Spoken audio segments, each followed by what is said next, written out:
Greetings and welcome to episode 231 of the Words About Games podcast, a weekly video game podcast for Words About Games. I am your host, Amy K. Alexander, and I'm joined this week by Mr. Dafford Moody, who's been doing his very best to make me crack up so long.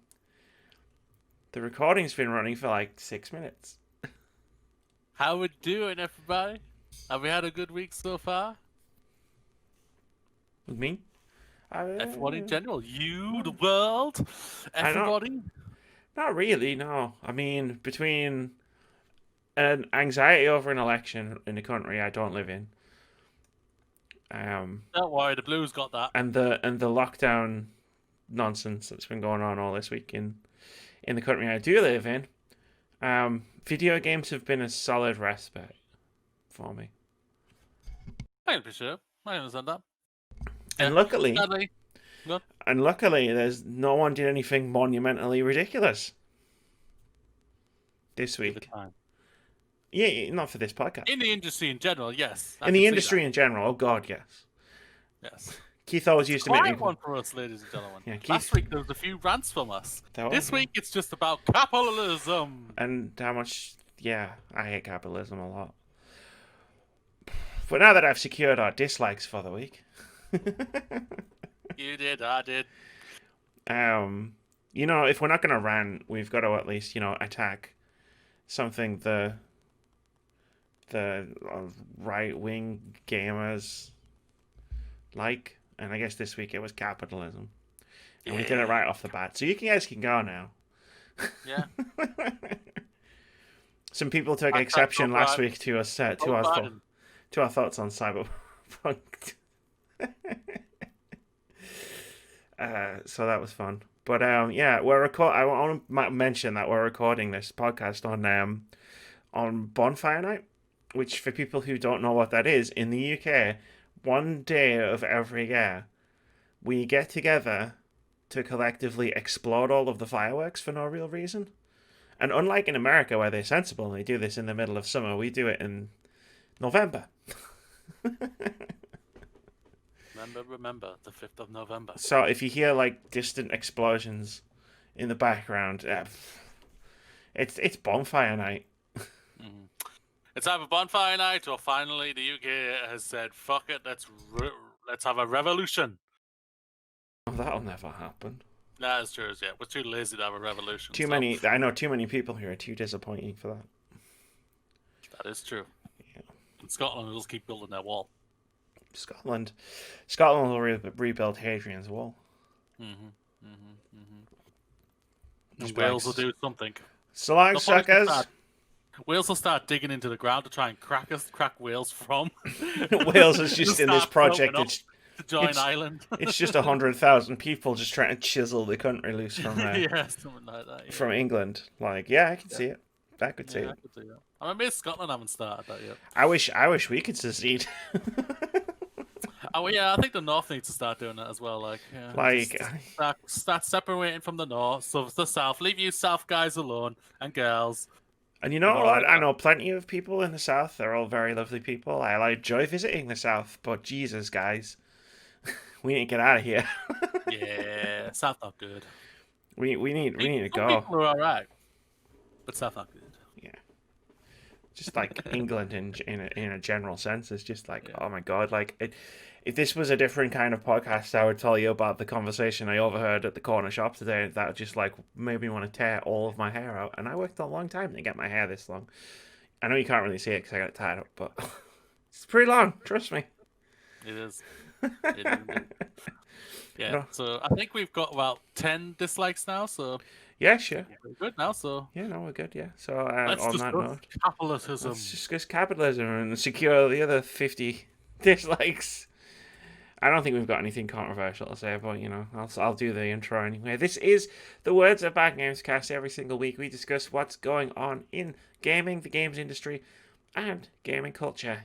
In this week's episode, we discussed Nintendo's incredible profits, CD Projekt Red stock price wars. Oh, we are going to be talking about CD Projekt Red again. Oh, there's another 10 dislikes.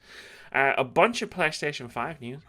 and more. Woo! Party on the crazy train! We don't care if you like us. Come at us, gamers.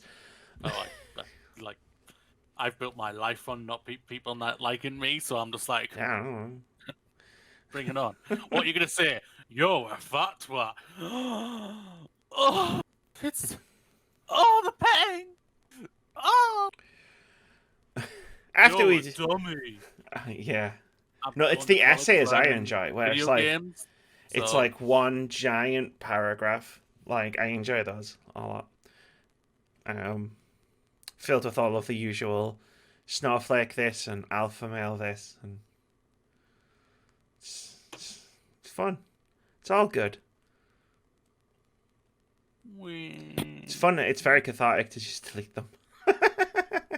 Like, well, beep, bye. Anyway, after we do all of that, we'll go over all the new game announcements from the past week. We'll give you a content drop where we recommend some articles you should read and some videos you should watch. We'll tell you what games are coming out next week. All of them. Before playing OpenCritic head-to-head, where we guess the OpenCritic average of one upcoming game. And as always, we'll wrap the show up with a post-show discussion and chat about whatever's on our minds, provided Moody doesn't leave me like he did last week. Let's do a post-show. No, I'm going to go bye. You had to sort something out. That's fine. I don't have to sort anything out today, so I don't believe you.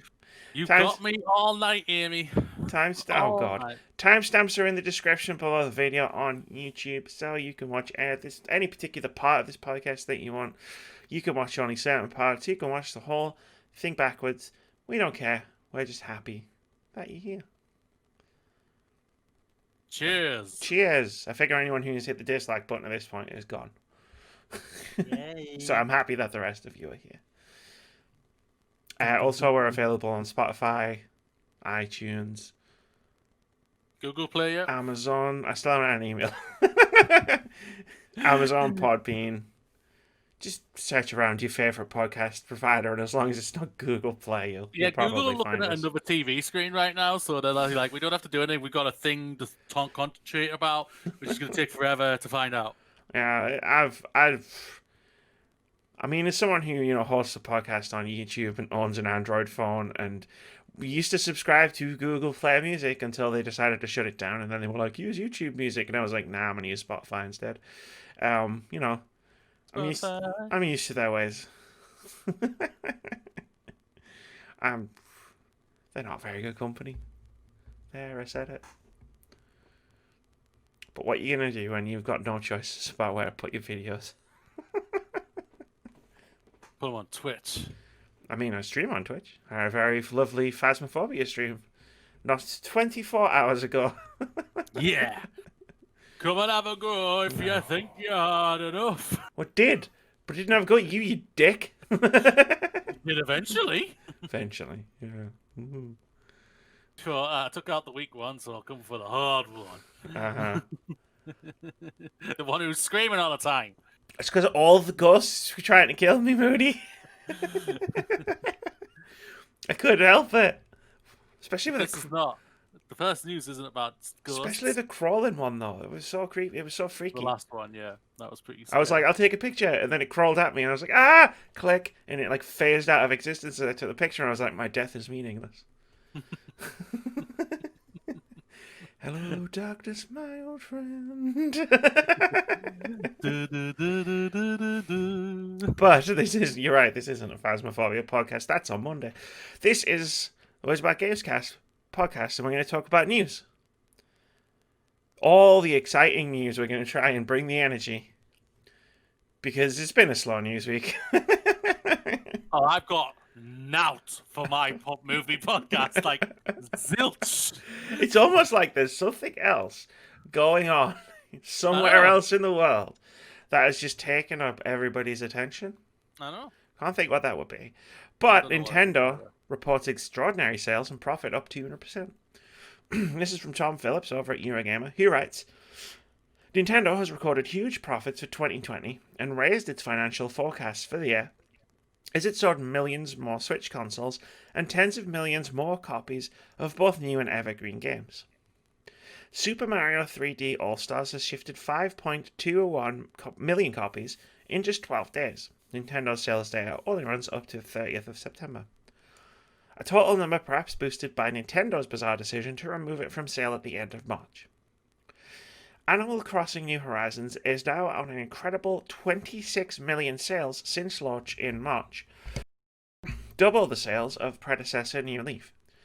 Its enormous sales place it just behind the Switch's top-selling game and long-time evergreen seller Mario Kart 8 Deluxe, which is now on 29 million. Pokemon Sword and Shield sales have grown to 19.2 million combined units, which makes it the best-selling pair of Pokemon games since the legendary Gold and Silver back in 1999. Home exercise game Ring Fit Adventure sold another 3.1 million copies over the past 6 months, accelerating from its launch sales to 5.8 million copies sold overall since its arrival last year. 15 of Nintendo's own games sold at least 1 million additional copies since the beginning of the financial year in April, including Switch stalwarts such as Breath of the Wild and Smash Bros. Ultimate, which added another 2.3 million copies apiece. Switch sales for the past 6 months were up 80% on the same period last year, while game sales were up 71%. 12.5 million Switch consoles were sold, alongside a cool 100 million Switch games.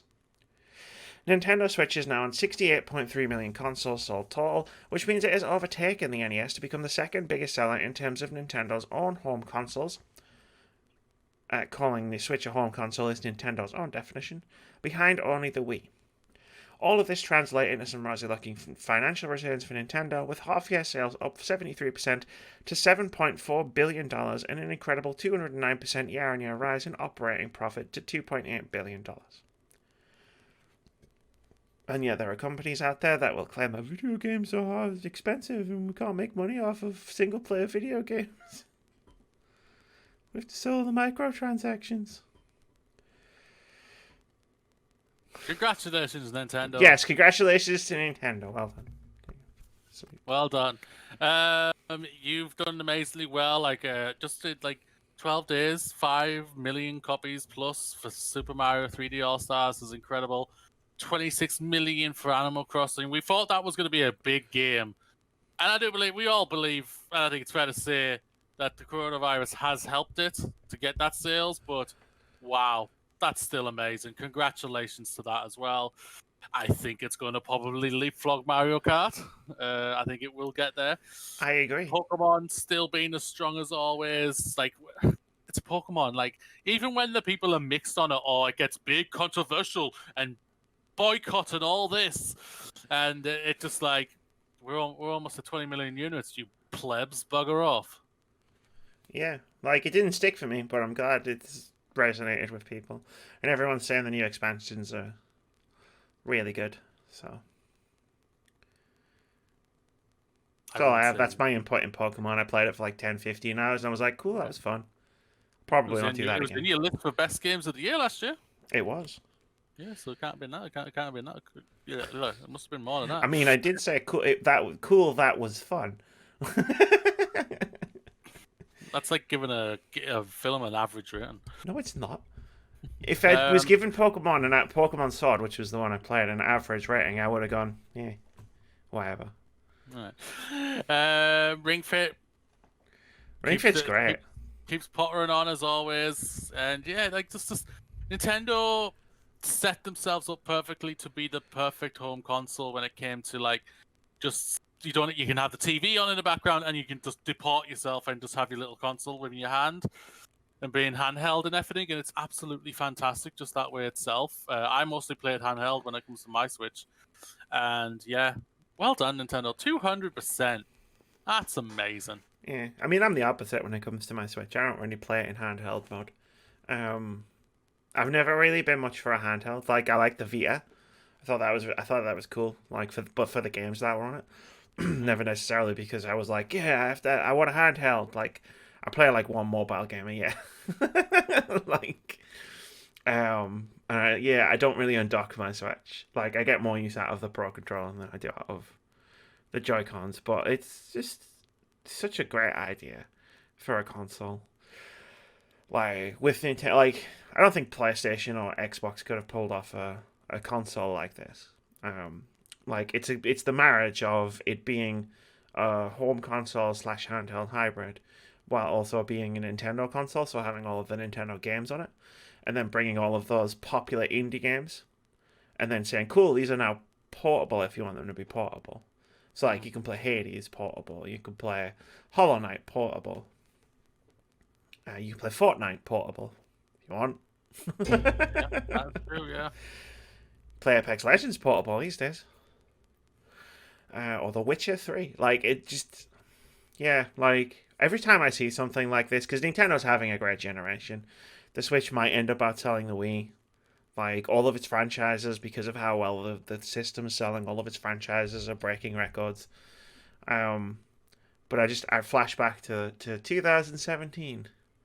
Or probably 2016, when we were talking about the NX for like a year. And then it was like, oh, it's gonna give it and to you weren't here for this, so I'm just throwing shade at all of the podcast hosts that of years gone by when I was like, when the rumors started coming out that they were making a hybrid handheld home console, and I was like, that's a really good idea, and everybody else was like, it's a dumb idea. Who's right? I admit myself, I said that myself. I was thinking that doesn't sound like the right thing for me, but I'll hold my hand up when I'm wrong. I was wrong. Well done, Damn. Nintendo. You could have got away with that. I wouldn't even challenge you if you just gone, yeah. I thought the same thing, and I would have been like, yeah, man, solidarity. No. I know when I'm wrong. I admit when I'm wrong. So, like, yeah, I didn't think it was at all. I was just thinking this sounds dumb.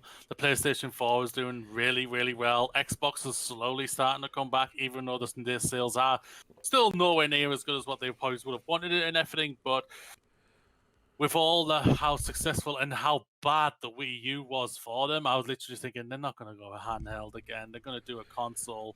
It may not be as powerful as like the PlayStation 4 and the Xbox One, fine, but no, can't fault them.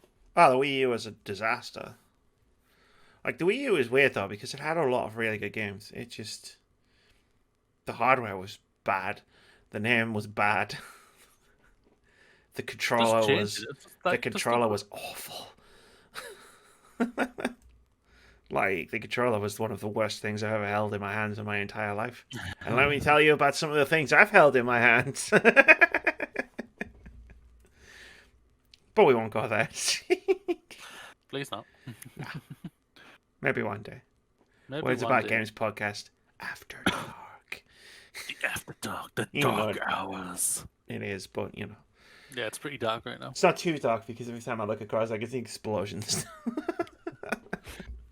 I need to open my window. I'm getting a little hot right now. See, I was like, yeah, I am warm, but it was one of those things where it's like, I can't open my window because there's so many fireworks right now. Yeah.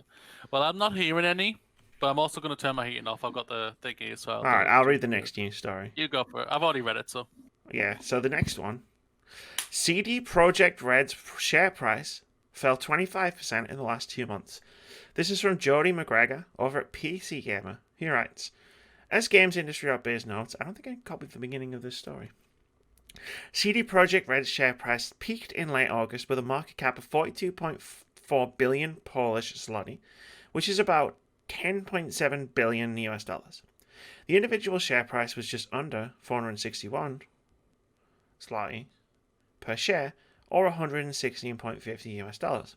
Subsequently, the studio instituted mandatory extra hours to complete work on Cyberpunk 2077, and then announced a delayed release date. The share price dropped to 331 zloty and is currently at 335 zloty, which is about 85 US dollars. I'd already forgotten that there was a Witcher-themed augmented reality game in the vein of Pokemon Go announced in August, but that announcement coincided with the studio's share price peaking. The Cyberpunk 2077 hype obviously helped, and I suspect the idea of a new mobile game based on The Witcher wouldn't have seemed as appealing to investors before the Netflix show made it a household name.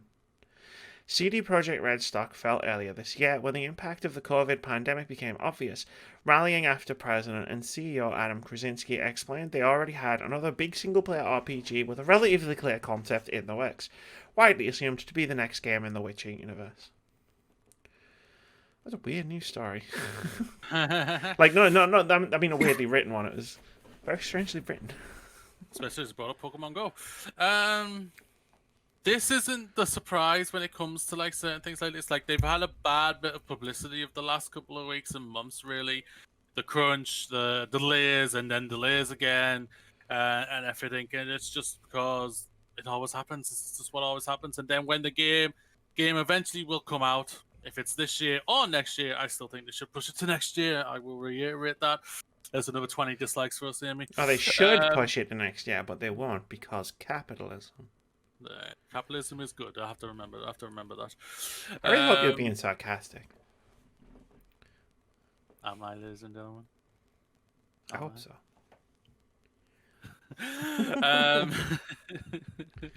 Is this the last episode of Dav and Moody on the Words About Games podcast? Find out next time.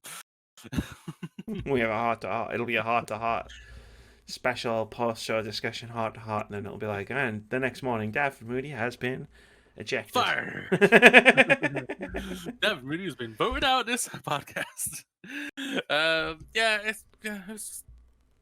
It happens, and then the game will come out, and then the stock price will skyrocket again. Yeah, I know. I mean, this is in here because it was a slow news week, and everybody was talking about it, and Apple reading it basically said the same thing. It's like, it went down because they delayed their game. It's going to go up when the game comes out, and they're like, we sold 65 million units at launch. It's the most successful game in CD Projekt Red history. Yeah. And the share price will go up. Yeah, and then that'll be the millionaires who are in charge of the company going, yeah, like they're on the podium at Formula One. And then like all of the workers will just be like, maybe we sleep out. And then they'll be like, peasants, we've got a post-launch patch to do. Get back to work. You've only worked 95 hours this week. How dare you try to leave early? Only 95 hours? That's a normal day for me. It's a normal weekday for me. No, it's not. An all weekday for you. Day. I know I'm saying the wrong words. Get over Day? it. I know I said the wrong words. I'm allowed to. Like, it's just shit. It's all shit. CD Projekt Red, the way they treat its workers is shit. The fact that, like, all of their millionaire fucking leaders are gonna make more millions is shit. That's what I got. It's the energy I'm bringing in this discussion. Game will be good though. There needs to be better practices. There's no doubt about it. Like we know this. The people, staff need to be paid better, and everything.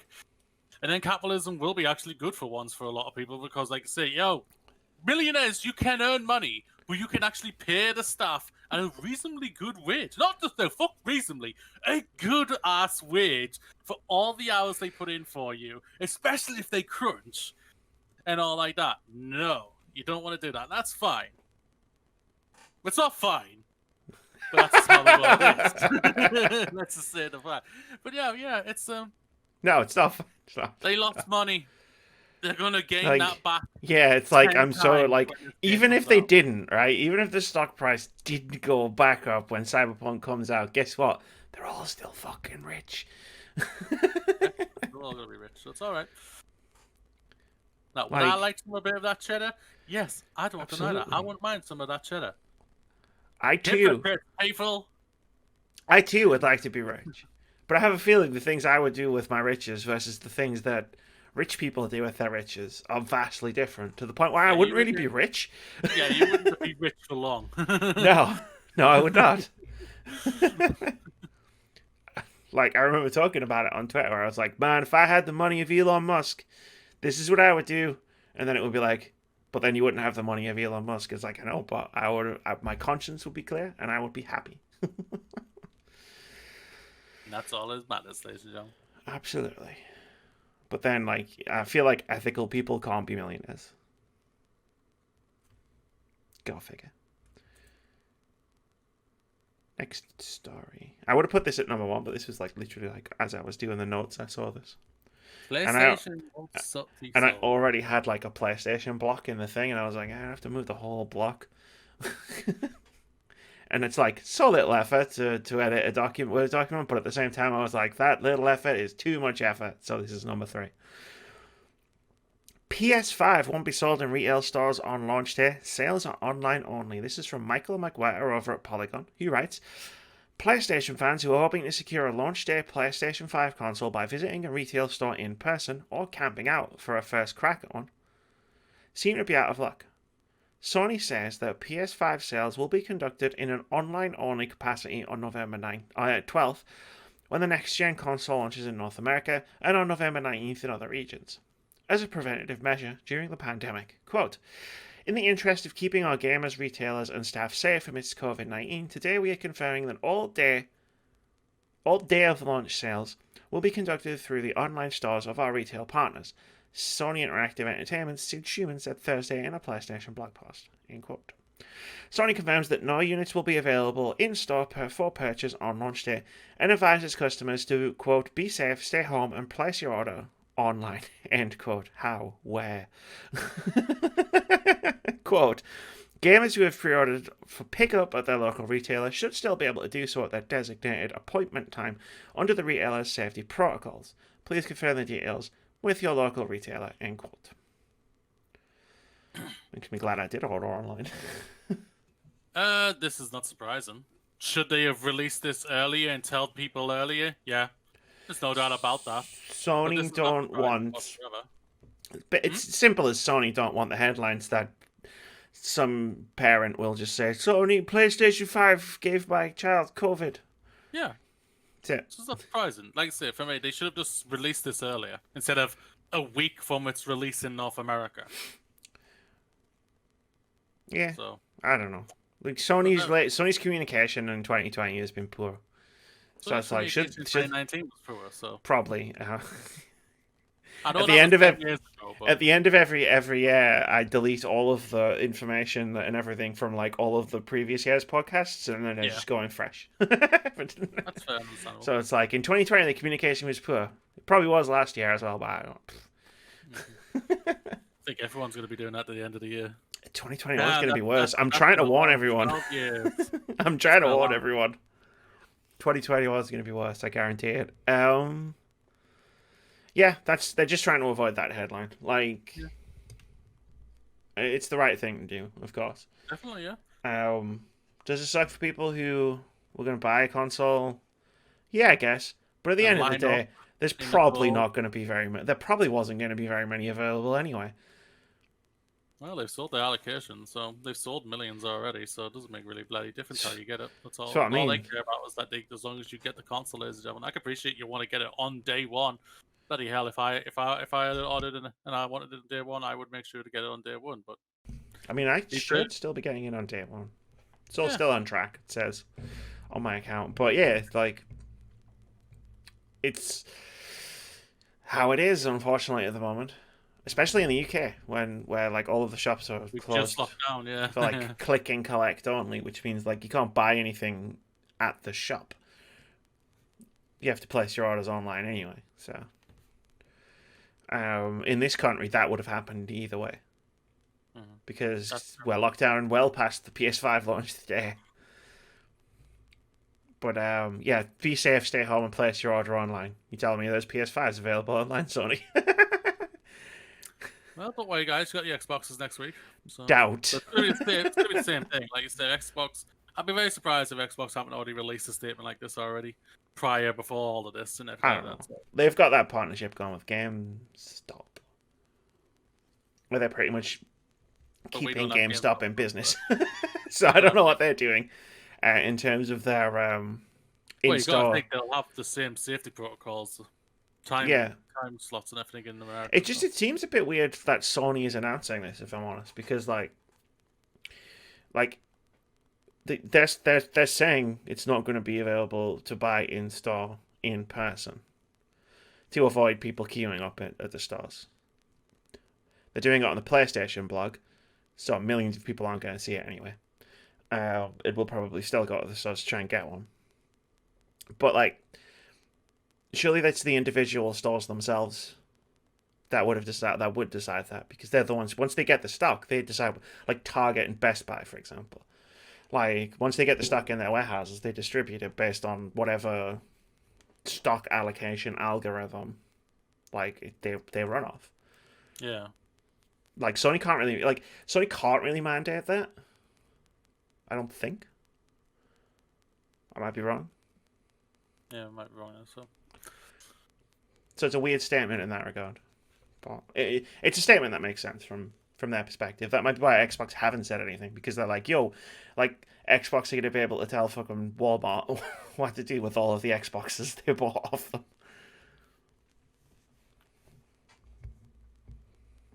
I don't know. If I knew the answers to these questions for me, I would probably have a better job. Better day job.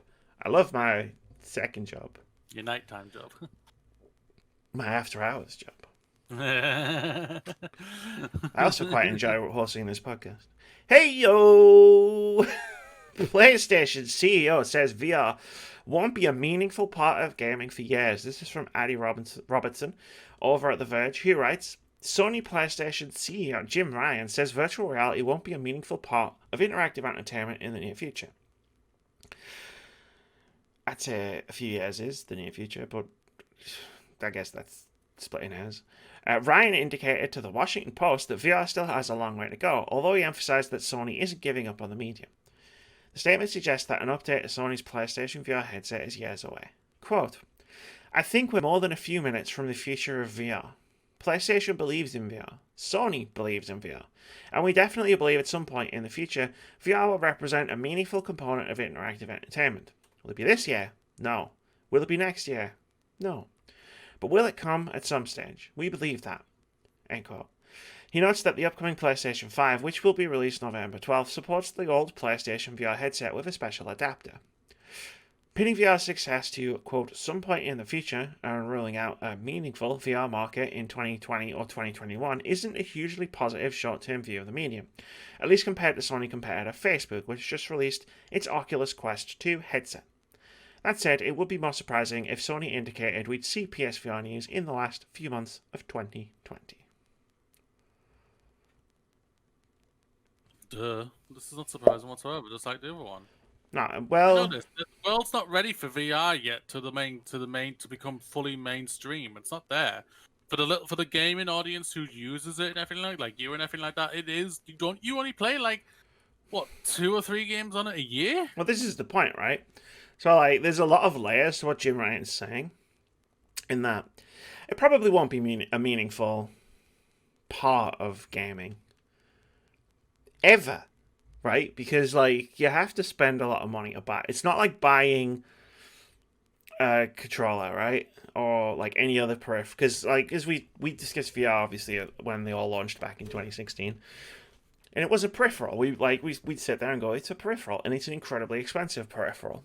Like, yeah. You know, you buy an Elite controller for way cheaper than you could buy a VR headset. That's true. And, like we're at a point now where VR is going to be slightly bigger because the Quest 2 is wireless, which is I believe is one of the things that VR needs to have, or it needs to be, to really start like becoming appealing to people who aren't me, who like run a gaming podcast and love gaming technology and want all of the gaming things, because untethering it from a machine and just being able to stick it on your head and play it, that it's simple at that point. But that is still £300, like, for the Quest, the Oculus Quest 2. Like, PSVR needs to be wireless to make an impact. Like, PSVR 2, sorry, needs to be wireless to make any sort of impact. That's true. Like, if they just release a PSVR 2 and it's all still fucking millions of wires connecting every port on the fucking PlayStation, and you have to spend like 10 minutes setting it up every time you want to play it. And Source, I used to own one. Like the only people they'll get are people like me, or people who already own one. So like when he's saying it's years away, what I think he's actually saying is they're trying to get to a point where they can release a wireless PlayStation VR 2 headset with decent motion tracking, because they for some reason use the Move controllers, and that their motion tracking, hand tracking is atrocious. And it'd be affordable is a few years away. That's what I think. That's what I think he's saying. It's that whole thing of he's speaking for PlayStation, but saying it in a way where he's speaking for the whole VR medium. And on the flip side of that, as you mentioned, the games, that's a developer problem. Like, if no one's making the games, no one can play the games. Thing is, the developers don't see it viable right now, so because they don't think it's viable, they're not going to put any money into it unless they're like owned by a studio that owns the VR set, like Facebook or Sony or something like that, who are going to tell them you have to create a VR game. Yeah, I agree. Until that happens, it's not going to change. But it's the snake eating its own tail.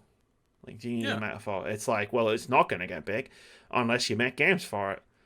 Like, newsflash, people need games to play on these things, and like, if you make a really good VR game, there is an audience there for it. Just ask the developers of Beat Saber, or Superhot, or the Half-Life Valve. Why did I blank on that? I was like, what was the game I played this year? Oh yeah, it was Half-Life. Yeah, Half-Life Alyx, which was like a huge moment in gaming when it came out. Like, it was a big thing that took over social media for a few days and then disappeared, like 99% of other big games that come out. Like, it's an incredible game, and it's an incredible VR experience.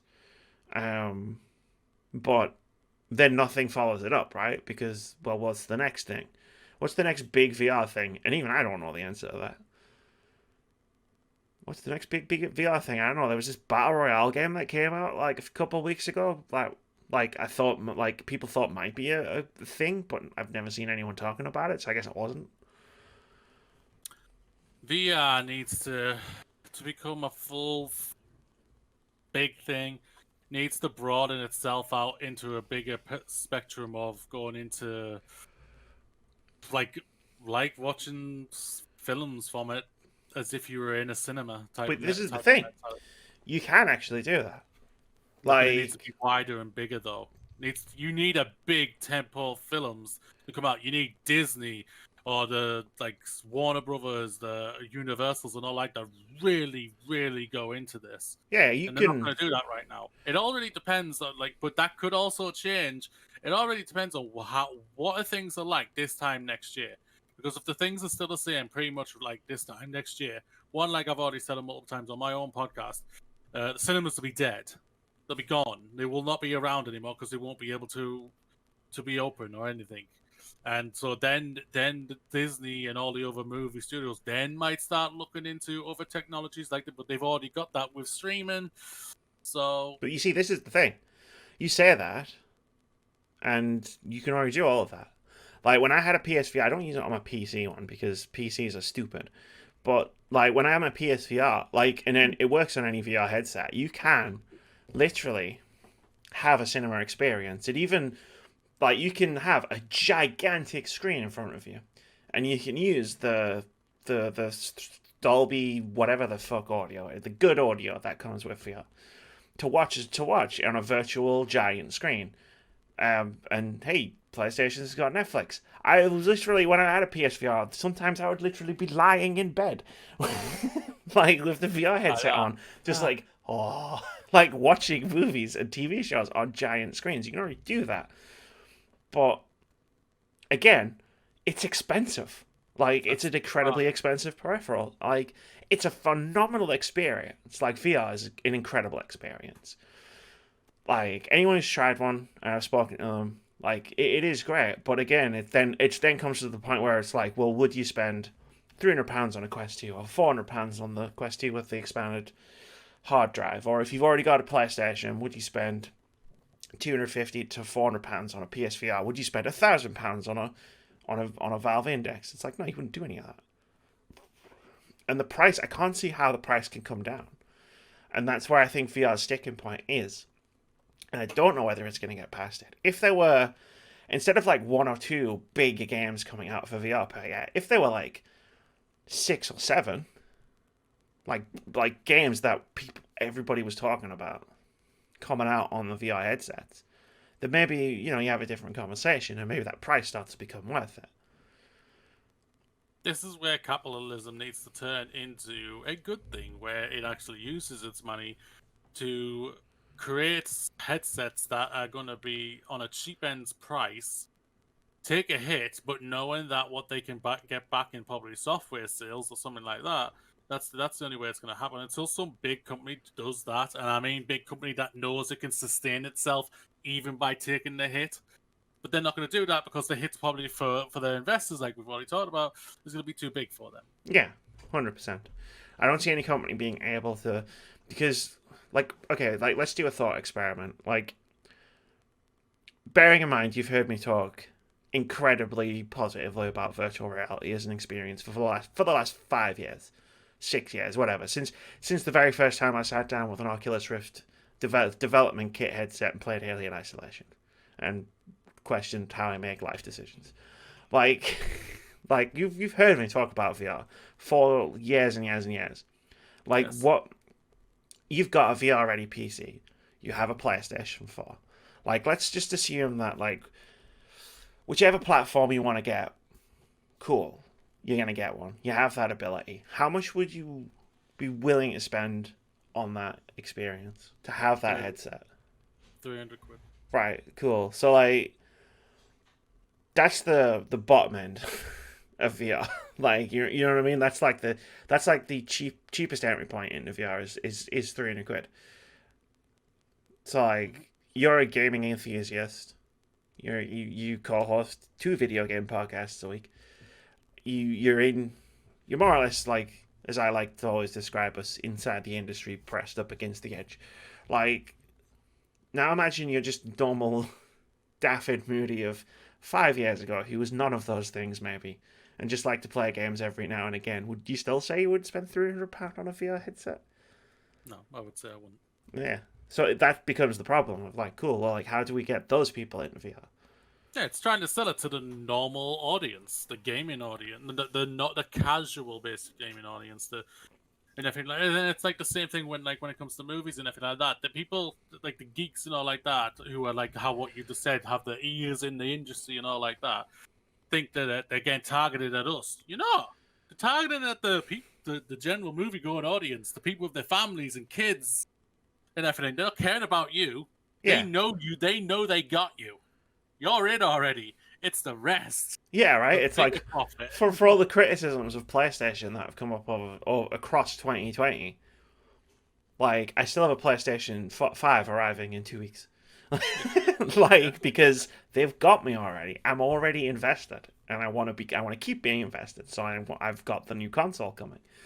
Like, it's not me they need to sell these things to. Like, the virtual reality headsets are being marketed to people like us because we're the only ones who will buy them because of the cost of entry. And until that cost of entry can come down, like, if they could get Quest 2 down to, say, £200, it becomes like a reachable thing for people to say, actually, you know what, I'll give this a go. That's true. It's a shame because, like I say, VR, I'm a believer. I'm a proponent. Like, I'll shout from the rooftops anytime somebody asks me about VR. It's one of the greatest things I've ever experienced. Sitting on the bridge of the Enterprise, like, arguing with my friends. But, like, yeah, it's amazing. But at the same time, it's like, but do I convince you to spend 3, 4, 5, 600, 1,000? Only managed to do it once. People these days want something that's going to be used not just for a casual thing. These days they want, like, I've just forked out a number on my brand new PC, which I would not have done on a console. Yeah. But I know this PC, I'm going to be using it pretty much every day because I'll be using it for college. I'll be using it for my podcast, the podcast I do with you, and this. I'm on this pretty much 24/7. Well, not 24/7, but I'm on it pretty much most of the day. I go out like for 2 hours for exercise, and then I'm on this for most of the day. So yeah, and you play games on it. Mm-hmm. I imagine this in 6 months it'll be your primary gaming platform. Probably, unless Epic doesn't want to work on it. But anyway, speaking of nerds, Sony is reportedly close to buying Crunchyroll for nearly $1 billion. This is from James Vincent over at The Verge. He writes, Sony is close to finalizing a deal to buy US-based anime streaming service Crunchyroll for nearly $1 billion, according to a report from Nikkei Asia. Nikkei says Sony negotiated exclusive rights to bid for the streaming service and its 3 million paying subscribers earlier this year, and the two companies have now entered into final negotiations. Although an asking price is unclear, Nikkei understands that Sony could end up spending more than 100 billion yen on the company, around $957 million. Crunchyroll is owned by boring companies, yeah, whatever. From Sony's point of view, AT&T, yeah. From Sony's point of view, acquiring Crunchyroll would help it bulk up its entertainment offering in a market that is dominated by streamers like Netflix and Hulu. Anime has become an important... Disney Plus into that. They have took up a lot of it as well. Anime has become an important front in the battle between streaming services, with companies fighting to license popular series and films, the end result being fragmented access for consumers. Sony already owns US anime distributor Funimation, which licenses a number of popular shows like Attack on Titan, Full Metal Alchemist, and One Piece. Acquiring Crunchyroll would help it build out its catalog even further, expanding its offering in Japan and abroad too. Sony are basically buying their own... The anime singularity. Yeah, and they're going to fuse Funimation and Crunchyroll into one big little thing. If they gave me that on PS Plus... Sorry? I said if they gave me that on PS Plus, oh, that'd be great. Oh, yeah, that'd be alright, yeah. This was the... I love, I remember when we were all talking... people were saying, Sony have to do something because Microsoft have just bought Bethesda. They need to buy another gaming developer. Sony went, nah, we're going to buy some anime, mate. Anime's big business. I remember looking at the numbers. It's a $1 billion franchise. I remember looking at the numbers over lockdown. You know, when everybody was in lockdown across the world, and it's just like everyone's like, Netflix must be doing amazing, and Hulu's doing amazing, but like Crunchyroll, man, like those Crunchyroll numbers that I saw were absurd. And then I was like, and I thought that, and then I was like, wait, no, I got a Crunchyroll subscription during lockdown, like as well, because I was like, oh, I've got the time. Yeah. This is out of all the companies they were going to buy. This was the one definitely out of left field. I don't deny that. But they already own Funimation. Of course, they would want to capitalize and bring it all under one house. And ladies and gentlemen, the amount of contracts that they are gobbling up with this on Crunchyroll. Whoa! Crunchyroll's my goodness. Yeah, big it's the deal. Primary anime site out there. Funimation's good and it is big, but it's not Crunchyroll big.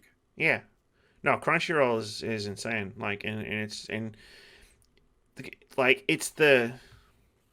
It's the place you go to get your anime, right? Like your new anime, because it simulcasts like tons and tons of like the new seasons of whatever that's being aired in Japan, right? And there's like 24 hours. It goes out in Japan, and then 24 hours later you can watch it on Crunchyroll.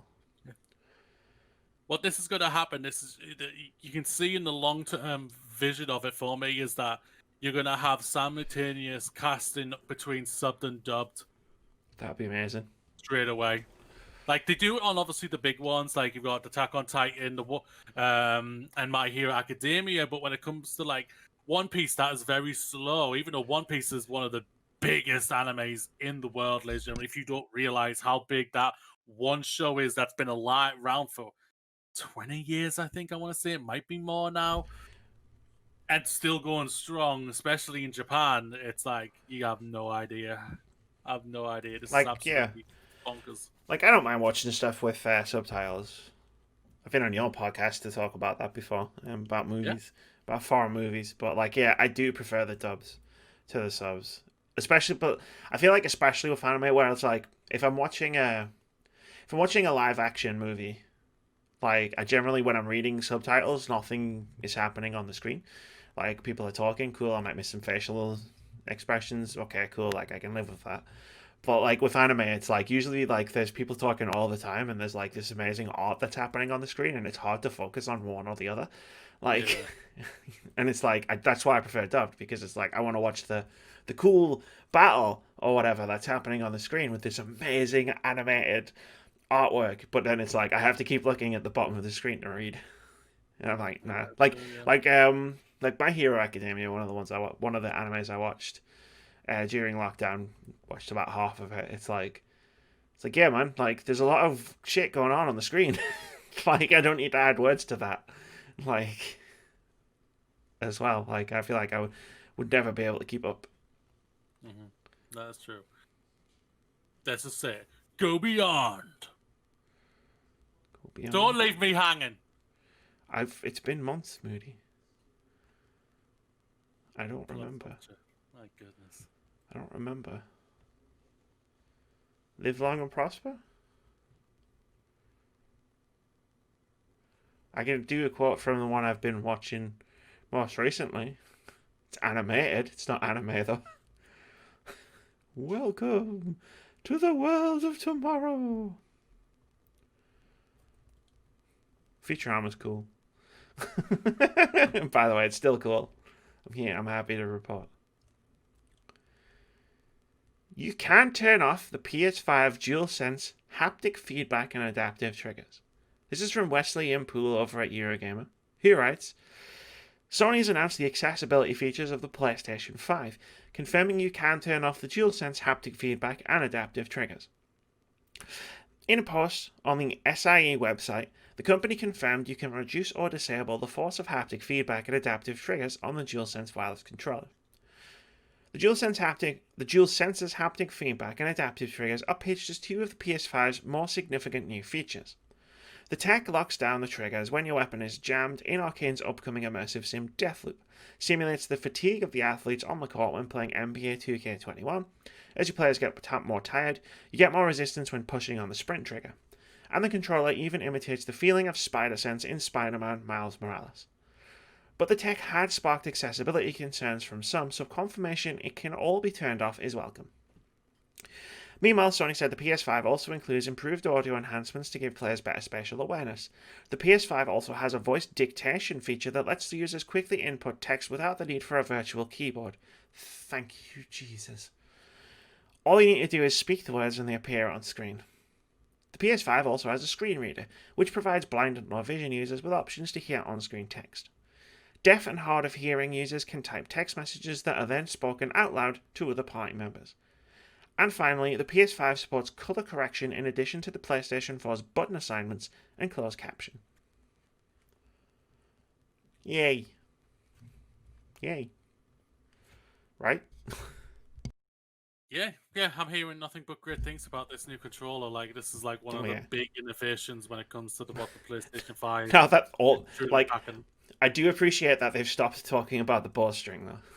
Because it's all they talked about for ages. It was like, what's the one example we could keep going back to over and over again? We'll talk about the resistance of pulling back a bowstring 700 times. Oh yeah, this is like for a lot of people, like the one big advantage that Xbox had over PlayStation for the longest time was still the controller. I mean, I'm very. I might be niche, but you say that. But we've talked about. I did prefer my PS4 controller. But I'm meaning in a broader sense, though, maybe not between you and me. Look, right? I can only do polls of two people on this podcast, right?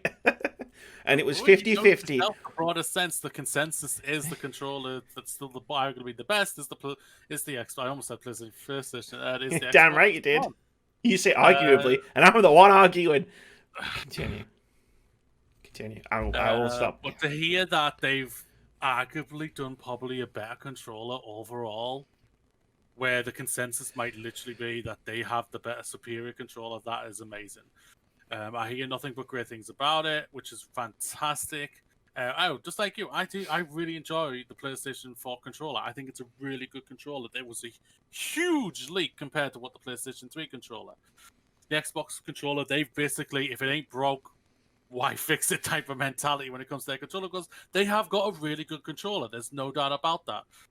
How I play mostly on my Elite. It's a brilliant controller. I don't deny that. But yeah, it's Like when I heard all Game these Lab. really, when I, when I heard all these amazing things about this controller, I was just like, I might have to bring up my date of when I buy my PlayStation 5 next year. I mean, Speed it up a bit. in 2.5 weeks, we're doing a PlayStation 5 special, like weekly review podcast episode, and I am not like if I talk about PS5 and all of its features and all of its launch games, and that convinces you need a PS5, I'm not taking the blame for that. Oh, I always, like That's on Sony. That's on Sony. I've already said myself the first console I'll be buying will be the PlayStation 5. I've already said that because yeah. I can play all the Xbox games on my brand new PC. Yeah, and I have an Xbox One X. And like when I finally get around to it, as long as like kind of like all like jobs in the UK haven't collapsed within the next 12 months, like it wouldn't be too difficult to get an Xbox Series S, given the price. Yeah. Given the price, yeah. But you'd be able to get one by March. No, I don't mean like. I mean like if I can afford it, because I know that. Yeah. Jobs haven't fallen apart in the fourth lockdown. Yeah, we talked about this when Sony talked about the DualShock 4 not being compatible with PS5 games. In terms of like an accessibility issue, like it could be an issue. So it's cool to see that they that you can just turn it all off. Like if you can't use the controller, because like like to use one example that's in here, like the trigger getting more resistance on the sprint button could be an issue for people who can't grip very well on NBA 2K21. So it's good that you can turn that off if that's going to be an issue for you. It does make me question why you can't use a PS4 controller for these games after all, but you know what? I'm not going to go there. I think the PS4 controllers are brilliant. I haven't got my hands on a DualSense, but from what I've heard as well, like same things. Like you could have picked the DualSense up and you got to look at the PlayStation 4 and say, "We need to start seeing other people." I will look at the DualShock 4 and I will go, you know what? You're the second best controller I ever had. And I haven't even turned this bugger on yet. I'll just be playing Sackboy and I'll be like, oh yeah. 2020. Like the first game I'm going to boot up isn't going to be Spider-Man. No, actually, it'll be Astro, won't it? Because that'll be installed on my PS5 and I'll be waiting for everything else to install. So the first game I play will be Astro. Yep. And then the second game I play will be Bugsnax. Yeah, pretty much. I gotta get my bloody Epic Store sorted so I can play that next week. You've got a week in lieu to before we talk about it on the podcast. Yeah, but I'll be like, Bugsnax, 2020 game of the year. Amy was right, even though she hasn't played it yet. Amy was right. Yakuza's getting good scores, and it's just heightening my anticipation to play this game so badly. I'm really annoyed that's not on Game Pass. Like, I'm just like, I'm so desperate to get my hands on that game. I know. And I have been all year. Like, oh my god! Like I've decided to get it on Xbox, just to like, because I can't play it on the PS5. Because I won't be able to transfer my save data over from a PS4 to my PS5, so it's like, to avoid the hassle, I'm just gonna play on Xbox because I'm not taking my Xbox down. Whereas like that would give me 9 days to play it before I'm like, okay, I'm taking the PS4 down now. Yeah, that's understandable. Like I might just leave the PS4 connected for a while, but I feel like I can just get like, I'm thinking about the games I would play on, like Bloodborne, maybe Destiny. And it's like, yeah, I can get all those on PS5 anyway. Or on Game Pass. Let's continue on. Man, we are not burning through time. I'm going to say something right here, right now. When's the PlayStation 5 version coming for that game? March, isn't it? Yakuza. Like a Dragon. PS5 release date.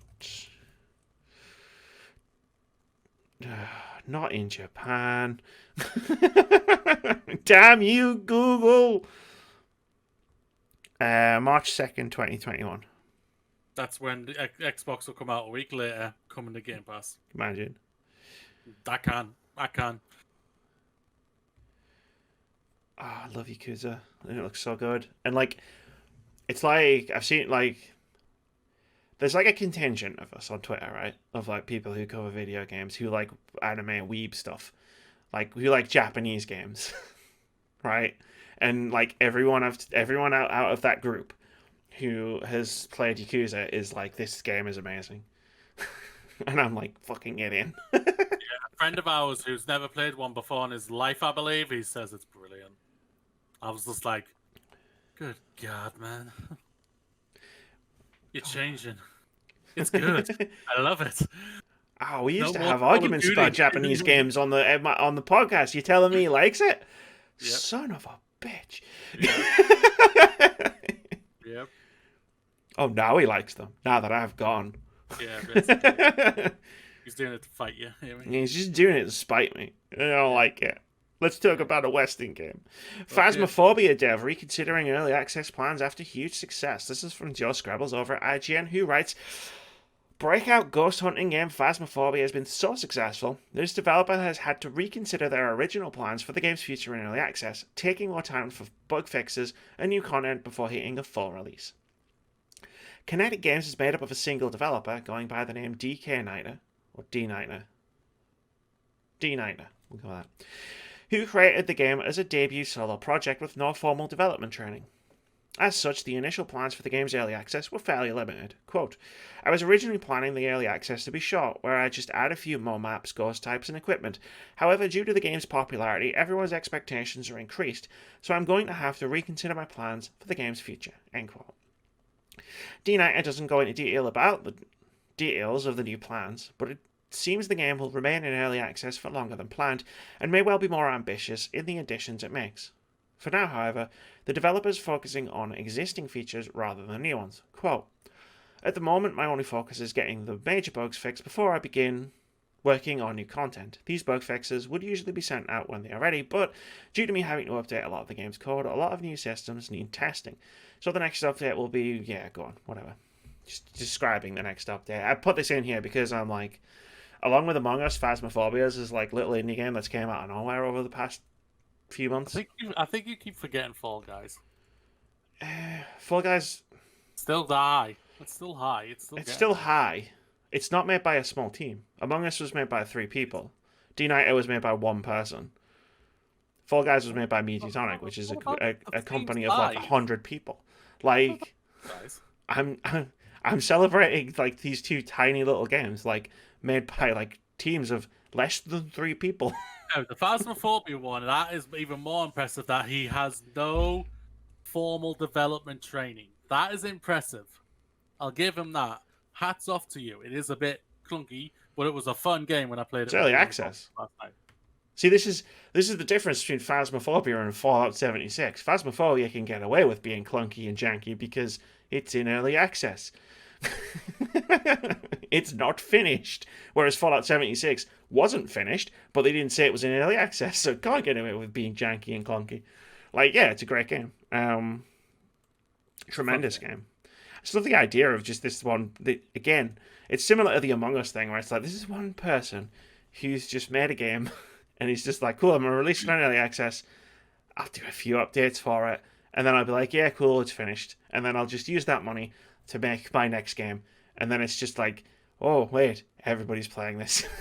Oh, dear. Oh, no, wow, look, is that my bank balance? Oh, shit.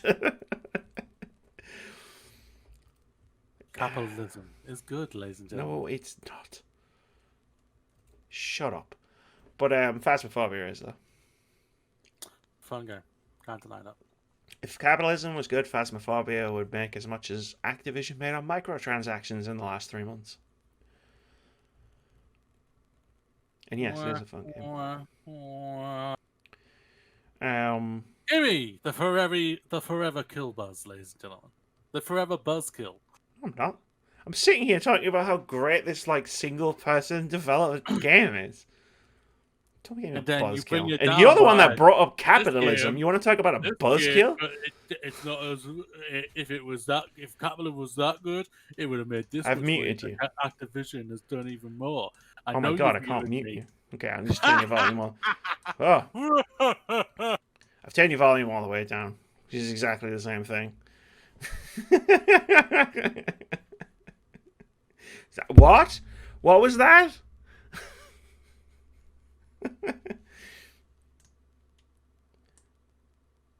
Are you going to behave now? That's 50-50. Okay. That's up for debate. Yes, I think this is a good game, and I am really happy for D-Knight. So am I. Congratulations. Like the Among Us devs, he has made a lot more money than he anticipated in 2020. Just like the Fall Guys devs. Congratulations to all of them. Congratulations to all the developers. It's not the developers I have problems with. Like, developers are great. That's why I follow like 1,000 of them on Twitter. That's not a made-up number either. Phil Spencer. Oh, I'm sorry. Do you want to run this podcast? Get done faster, I bet. You're really testing my patience today, Marie. It's been a long, hard week, and I don't appreciate this. I've had a long, hard week as well, but I just gotta stay as positive as I can. There's nothing we can do about it. Let's keep moving forward. One step at a time, one day at a time, ladies and gentlemen. We will get through this. So let's support each other. Phil Spencer calls for more diverse leaders in games. This is from Marie D'Alessandri over at GamesIndustry.biz, who writes, Xbox head Phil Spencer has said both Microsoft and the entire industry should focus on increasing the number of visible leaders from underrepresented communities. During an interview with Kotaku, Spencer was asked... Dun, dun, dun. You're humming now. During an interview with Kotaku, Spencer was asked to follow up on Microsoft CEO Satya Nadella's... You know... Can you hear me now? I don't want to say I'm reading a semi-serious news story and you're doing a dancing Bulbasaur bit.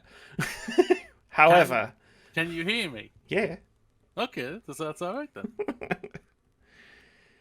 Let's try that again. Xbox head Phil Spencer has said both Microsoft and the entire industry should focus on increasing the number of visible leaders from underrepresented communities. During an interview with Kotaku, Spencer was asked to follow up on Microsoft CEO Satya Nadella's statement from June in which he committed to address racial injustice and inequality at the company. One of Nadella's goals was to, quote, double the number of Black and African American people managers, senior individual contributors, and senior leaders by 2025 in its US offices. When asked about the lack of black people in games, in particular in leadership positions, Spencer reiterated Microsoft's commitment. Quote, the area where I think we really need to focus more as an industry, including my own team, are, as you said, those visible leaders. Because there was a generation where this didn't happen. End quote. He added that looking at the people who made it to the top at Microsoft, you get a lot of people like him, meaning white men. Quote, and we don't need more people like me in our organization, he continued. We need a more diverse team, so I'd say for our focus right now, I think about manager representation. Spencer also addressed the role big companies like Microsoft have to play in the industry when it comes to inclusion, saying it should be a platform for all creators with different perspectives represented.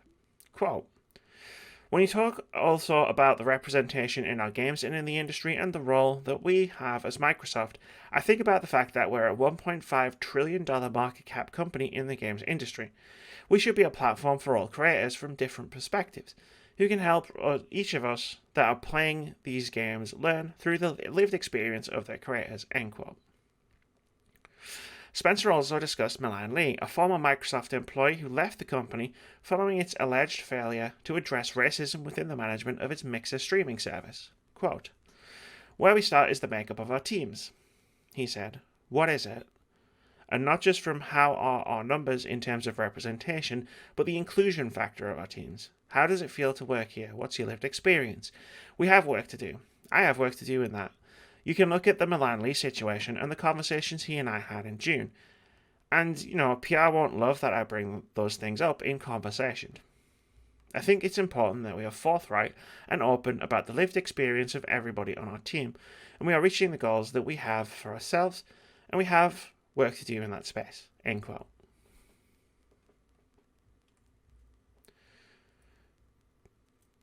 I'm waiting for you to speak. This is fantastic. This is what we want to hear. This is like big corporations coming through, wanting to change and diversify in any ways they can possible and everything. And this is a great idea. This is what we want to. This is what we want to see. So I agree.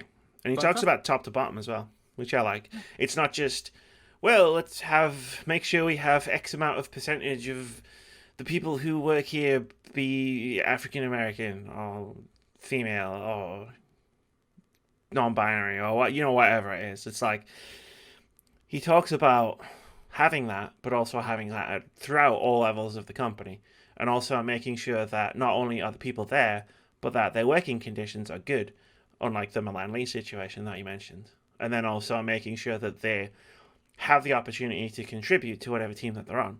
And then also going even a step further and saying like, okay, cool, but we also need to be a place for creators as well. So then he talk about like games, like Iconfell, which we talked about on the weekly review a couple of weeks ago.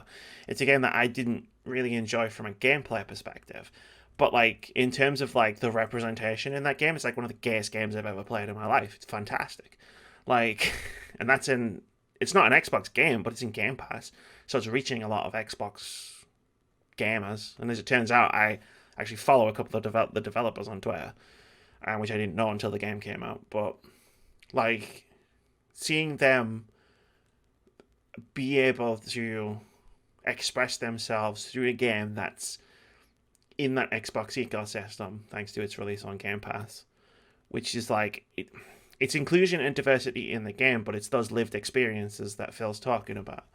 Whereas like they are telling their lived experiences through this game, and the game is more authentic because they've lived that journey, which is fucking fantastic. And we need more games like that. That's true. Yeah, need to be more diverse. They need to be getting other people to speak and everything, and that's what's the most important thing about it. Yeah, you gotta do the right thing. Everyone's voice matters. Yeah, so it's not just like Phil here is paying lip service to the idea of diversity and representation inside his company. He's saying all of the things that make a lot of sense. Mm-hmm. And there's another 10 dislikes from Chuds. But no, it's like, it's fun. It's great here. We wear them like a badge of honor, ladies and gentlemen. I love them. You know what? It's engagement. Thanks. Yeah. So thank you, I guess. But no, like it's nice to hear from a platform holder like this kind of stuff as well. Because we've had plenty of news stories this past decade, well, probably. Where it's like you'll see, like I think we laughed. I can't remember which company it was where they were like, "We're going to increase the women in our workforce by X%," and it was like, "Oh, so you're going to put it up to like 10% or whatever it was." Pretty sure that was Blizzard. Yeah, and it's just like that's pathetic. Like, but like Phil talks about all of the different aspects of it in a way that he understands, but he also understands that he is also the white man in the room. Oh, definitely, yeah. I just hope like everyone needs to realize this is a thing that's going to take time. Sadly, things are not going to change over time. Things are not going to change like that. As fast as a Thanos snap can be, it's not going to change things as fast as we want it to be. We just have to be patient as long as we see the the direction going in that direction for us, for the diversity and everything like that. That is what matters and everything like that. And if they hit their goal by 2025, they have kept their promise. And by 2025, if this podcast is still going and I'm still on it, probably not after today's episode, we'll be celebrating saying Phil Spencer kept their promise.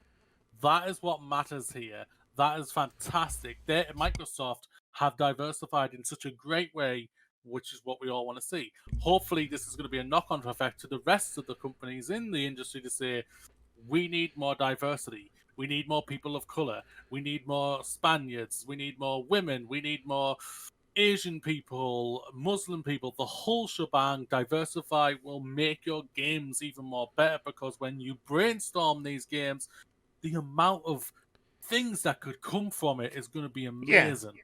Like it makes like now like talking about it from the perspective of how did Phil word it? Making it a platform for all creators. Like talking about it just from that perspective. Like I'll give you an example. There's a couple of my favorite games of the last few years. In terms of like horror games, were made by a Taiwanese game developer, Red Candle Games. They made Devotion and they made Detention. They're really, really good, really scary games, but they're also really interesting because they're made by Taiwanese game developers, set in Taiwan during significant historical events in Taiwan that I don't know about because, hey, look, in history in lessons in the UK barely teaches about English history. Never mind the rest of the world. They're fucking shockingly bad. But like they're fascinating in so many different ways, and they're scary in so many different ways because it comes from a completely different culture. Now imagine like an industry where like it wasn't just 80% white dudes with big muscles and chainsaws on the end of their guns. That was a really specific reference, that last part. Just forget I said that part. But you know what I mean? Like imagine if it wasn't. Imagine if like the lead of the next big action game was a Muslim woman. And like how like different that game could be and how interesting that game could be because it brings a different perspective into that game. Yep. And that's not even getting to like the more thoughtful games that aren't action games. Yep. We see it like one of the biggest diversify or making very unique and interesting games from all perspectives is Dontnod. Dontnod have done a really good, like their Life is Strange one. The first two seasons were based, the first season and the prequel to that was about a lesbian relationship, a gay relationship, which was fantastic, and it was very well done and very well written. And then the second season was about brothers trying to survive, running away from a murder that might have happened. Little spoilers there. I do apologize for anyone who hasn't seen it. Go and check it out. Season 2 is fantastic. But it's also a more of a racial thing as well and a political thing, but they do it in such a great way that you just go, wow, type of mentality. And that's the thing. It's not whacking you on the head with it, which is fantastic. And and Tell Me Why was an absolutely fantastic story as well. They don't whack you over the head about the certain things that happen in the story or anything like that, but it's there and it's brilliantly told. And I love that about it. Yeah. So, like, just imagine if, like, there were more Eichenfelds on Game Pass. Like, more of these cool games with their lived experiences being told through the medium of a wacky fantasy RPG. Okay, it doesn't have to be a wacky fantasy RPG, but you get the point. Like, it can be anything you want. Like, that's cool. That's good. And more of that. One of the things that I love so much about when you, me, and Keith played Monster Camp was that my character was literally just a fiery, hot female character who's literally trying to hook up with the big, muscly female character, and I love that. I was just like, I love it. I wanted this. I have to have this. So that's fantastic, and I loved it. And it was such a great dynamic as well. Oh yeah, Monster Prom's got amazing characters. Monster Camp. It is Monster. It's Monster Camp. Same thing. The characters are amazing. I love them. Mm-hmm. I will protect them at all costs. And I didn't care that I was a person who's I'm a straight guy, ladies and gentlemen. I admit that. I'm not anything like that. But playing it in that dynamic was very unique, and I was just like, I'm going for this. Why the hell not type of mentality? I'm saying, I'm going for this. I am going to hook up with this big muscly female, and I'm going to get some type of mentality. Spoilers, I didn't get some, ladies and gentlemen. Crush me, mommy. She turned me down. She turned me down. Keith got some, no. Keith got some. I did as well. Did you? Yeah. And again, like to your point, I am in no way a straight woman, but hey, you know what? Damien's cool. And he's just a fun character. My favorite characters are mostly my favorite movie characters are female characters. Ellen Ripley, Sarah Connor, Princess Leia. Those for me are the holy trinity of female heroines out there that anybody would love to have as any representation for anybody. And that's the bar that I think when it comes to storytelling that you should hit when it comes to the emotional attachments you get with those characters and everything. If you do something that's just gonna whack a certain thing over their head for a lot of people, that's gonna have the anti effect for them, and we don't want that. Yeah, it depends how it's done. Oh, I agree with you there. Because sometimes it really is a case if you need to pick someone up by the scruff of the neck and go, look, are you fucking looking? Like, Oh yeah, I agree there. stop ignoring this. I mean, we as a podcast have been embodying that for the past few months. Definitely. I don't know if it's by the scruff of their necks or if it's just by their fucking big fat heads. We've been grabbing them.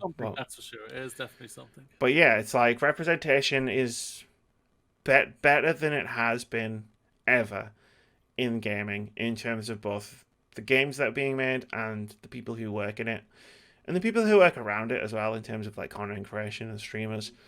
But it can be better, and I feel like that will probably always be true. For a long time. But as long as it keeps getting better. In our lifetime, probably. As long as it keeps getting better. That's all that matters. But also, I want to see this. Not this. Yeah. Oh, definitely not this. No. This only. Less PewDiePie's, more Lana Pierce's. Let's do some game announcements. Yes. Let's do some game announcements. We have some reveals. Ratchet & Clank Rift Apart is going to be a PS5 exclusive, which I believe is the first Sony Studios game that is a PS5 exclusive. I believe so, yeah, because Miles Morales' Cross, Sackboy and Horizon. Demon's Souls, yeah, I guess. All right, I'll let you off. They own Blue Point, I believe. Yeah, Demon's Souls.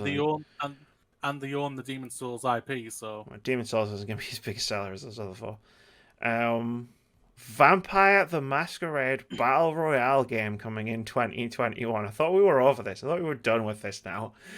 I'm curious on your thoughts on this. Are we not done with this? Like, is this... I thought we'd stop turning everything into a Battle Royale. Nah, man. I thought this was a joke. When I opened Twitter, I was like, oh, good meme. When I saw it, I was thinking, that's got to be a joke. Exactly, right? Oh, it's not a joke. No, it's not a joke. Oh, it's literally coming. Amy's like, she's going to be like, what the hell? Or she's going to be like, I'm breaking the world. There's a way it can be done. We'll see when the game comes out. I'm not optimistic, but I'll give it a shot. That fight was delayed, Amy. The Dark Pictures anthology House of Ashes coming in 2021. We've got to set up a date for the second delay. Yeah, I'll talk to you about that after the podcast, because, yeah. But yeah, like, this is standard. I imagine there's a teaser for this at the end of Little Hope, because there was a teaser for Little Hope at the end of Man of Medan. Probably, yeah. A Lone Survivor remake coming to PC and Nintendo Switch next year. Super excited. Lone Survivor is a fantastic horror game that nobody's heard of. I won't lie, I haven't, Amy. I'm sorry. Do you forgive me? Yes. Thank you. Do I get to return next week? Yes. Yay! A League of Legends RPG Ruined King launches in early 2021 on PC, PS4, Xbox One, and Nintendo Switch. League of Legends is going to bring something eventually to the console. Yeah. It's not going to surprise me when we eventually hear that the game itself, the full game League of Legends, come to consoles. It'll be the main consoles. It'll be PlayStation 5 and Xbox One, Series X. But that's how I truly believe that's going to happen eventually.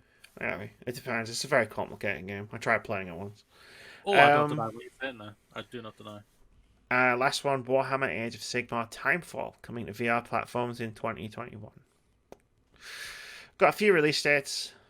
I don't think there's anything that's particularly on my radar, but fair play to whoever likes this stuff. World of Warcraft Shadowlands' new release date is November 23rd, because it was delayed earlier in the year. Commandos. Keith picked this in the fantasy draft, just in case. Sorry? Did Keith pick this one in the fantasy? No, his last game was Hyrule Warriors: Age of Calamity. And then when I was like, "Why didn't you pick Demon's Souls?" He went, "Oh, I should have picked Demon's Souls," and I was like. He's like, yeah.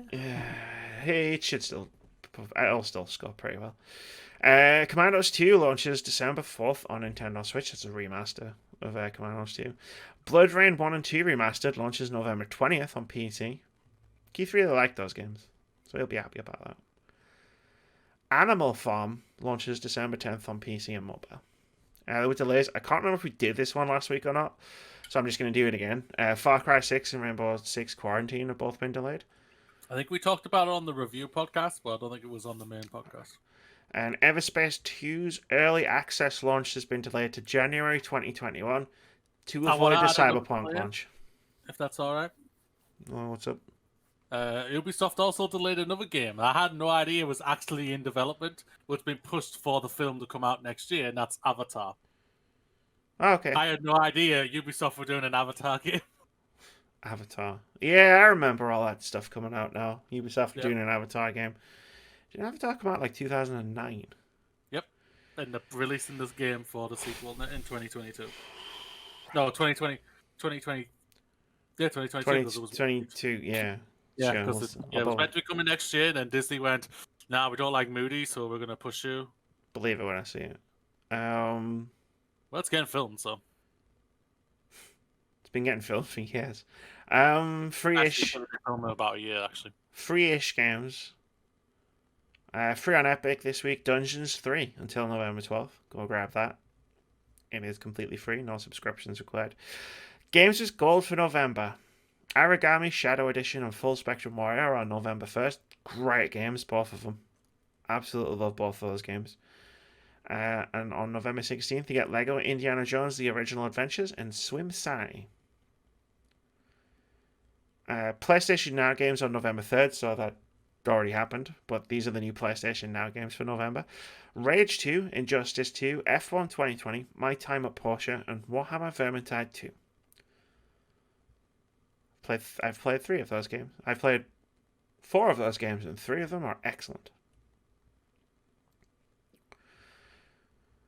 In other news, some weird stuff.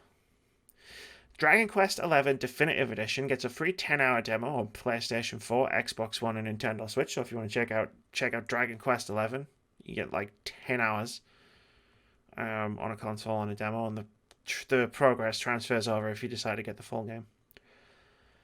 Awesome Games Done Quick schedule has been revealed, and it's going to run from January 3rd to January 10th. It's going to be online again, like the Summer Games Done Quick. Friday the 13th has just gotten its final patch. It's shutting down dedicated servers in November because they lost the license to Friday the 13th. And Gears Pop is closing down in April 2021.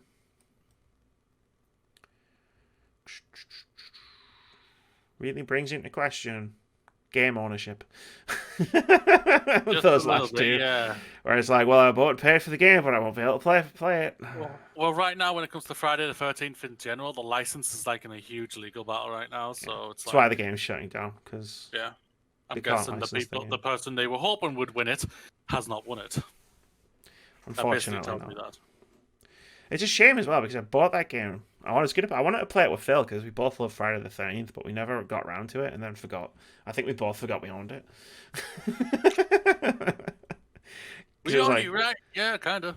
And now we just play Among Us every Saturday instead. So,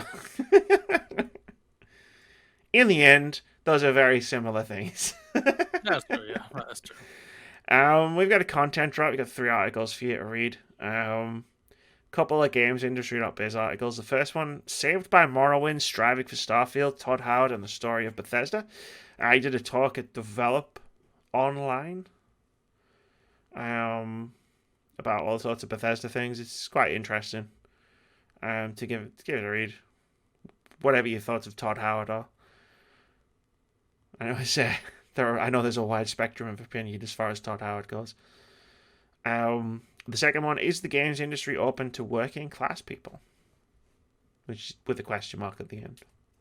Which is a fascinating article to read. As a working class person. The last one's just interesting to go through. It's just fun to go through. The political donations of top video game execs over at Kotaku. So, there's a bunch of video game executives, and you can see who they donated money to in America. Yeah, we know one of them was Activision. Of course, Bobby Kotick didn't donate it to all the Republicans because he sucks. But now, ladies and gentlemen, it's now for the games of next It's week. Moody's 15 minutes of fame, because that's probably how long this is going to take. November 10th, the release of the Xbox Series Series X and S. Along with that will be the games like Assassin's Creed Valhalla, PC, PlayStation 4, the Series X and S, Xbox One, and Stadia. Become Eivor, a Viking raider raised to be a fearless warrior and lead your clan from icy desolations in Norway to a new home amidst the luscious farmlands of 9th century England. Find your settlement and conquer this hostile land by any means to earn a place in Valhalla. England is the age of the Vikings, is fractured nations of petty lords and warring kingdoms. Breathe. Beneath the chaos lies a rich and untamed land waiting for new conquerors. Yakuza Like a Dragon, PC, PlayStation 4, the SXS and Xbox One. I just spat on my monitor. Become Ishiban Kazuga, I think, a low-ranking Yakuza grunt left on the brink of death by the man he trusted most. Take up your legendary bat and get ready to crack some underworld skulls in a dynamic RPG combat set against the backdrop of modern-day Japan. Destiny 2 Beyond Light, PC, the PlayStation 4, Xbox Series X and S, and the Xbox One. A new power is born out of the ancient pyramid ship above Europa's frozen frontier, and a dark empire has risen beneath. In Destiny 2 Beyond Light, join your fellow guardians and break down the empire at any cost. And even if it means weeding the darkest, it's weeding the darkness itself. Fuchsia, PC, PlayStation 4, Xbox One, and Nintendo Switch. From the creators of Rock Band and Dance Central, welcome to Fuchsia, a non-stop digital musical festival where you control the music and share it with the world. Planet Coaster, Console Edition, PlayStation 4, Series X and S, and Xbox One. This is Planet Coaster Console Edition. Unleash your vision using simple yet powerful creation tools. Control every aspect of your park with a fun management features and share any design manageable online. Sakuna of Rice and Ruin, I think. PC, PlayStation 4, and Nintendo Switch. Fuck Xbox, basically. Discover the true power of Rice in Sakuna of Rice and Ruin. Take on hordes of demons in side-scrolling combat to reclaim the land of Sakuna, a spoiled harvest goddess banished to a dangerous island, then return to your mountain village and tend to a field full of glorious rice. Tetris Effect Connect PC, Series X and S, and Xbox One. Fuck PlayStation. Now with an all-new co-op and competitive online and local multiplayer mods, this is Tetris like you've never seen it or heard of it or felt it before. An incredible, addictive, unique, and breathtaking, gorgeous reinvention of one of the most popular puzzle games of all time. Ports launching with Xbox Series X and the Series S. Borderlands 3, Bright Memory, Dead by Daylight, Destiny 2, Devil May Cry 5 Special Edition, Dirt 5, Evergate, Fortnite, Forza Horizon 4, Gears 5, Gears Tactics, Grounded, Manifold, Garden, NBA 2K21, Observer, System Redux, Ori and the Willow and the Wisp, Sea of Thieves, The Falconeer, Warhammer, Watch Dogs Legion, and WRC 9. Nothing is coming in November 11th. That's the day off for you, ladies and gentlemen. November 12th, if you are in America, obviously the PlayStation 5 releases. Yeah, I'm a bit thinking about the PS5 games because they're all still listed as November 12th, like at retailers in the UK. So like, I just left them. Because the PlayStation 4, so yeah. I just left them. Like, I don't know whether the PS5 games are going to come out the week later or not, but I just left them in. Sorry, fine.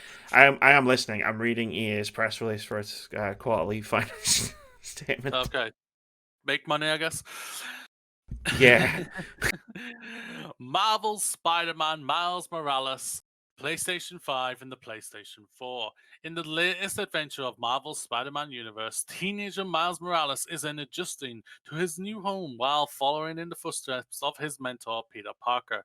As a new Spider-Man, but when fierce power struggles threatens to destroy his new home, the inspiring hero realizes that with great power, there must also come great responsibility.